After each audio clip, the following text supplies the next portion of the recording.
மெஸ்ஸியுடைய வீடு அவரு பிறந்த இடம் அதை போய் விசிட் பண்ணி அந்த வீடியோ பார்க்கும்போது அவ்வளோ வந்து ஆர்கானிக்காக இருந்தது. எஸ்பெஷலி நிறைய ஃபேன்ஸ்க்கு வந்து அது பயங்கரமான ஒரு மொமெண்ட்டாக இருந்தது. ஆக்சுவலாக நாங்கள் வந்து பிளானே பண்ணல. எனக்கு வந்து மெஸ்ஸியோட வீடு அங்கே இருக்குன்னு சொல்லிட்டு கூட எனக்கு தெரியாது.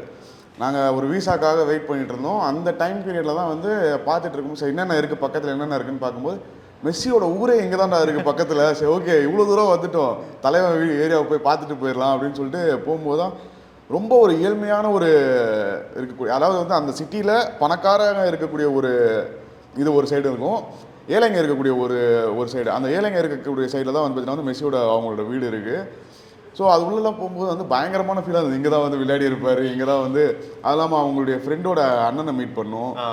ஸோ அவங்க ஃபேமிலி தான் வந்து பார்த்தீங்கன்னா இப்போ அவங்க வீட்டை வந்து டேக் கேர் பண்ணிட்டு இருக்காங்க. நீங்கள் மெஸ்ஸியை பற்றி எதனா ஒரு வார்த்தை தப்பாக சொல்லிட்டீங்கன்னா நீங்கள் அவ்வளோதான், அந்த கண்ட்ரியில் க்ளோஸ், முடிஞ்சு உங்களுடைய கதை அப்படின்ற மாதிரி தான்.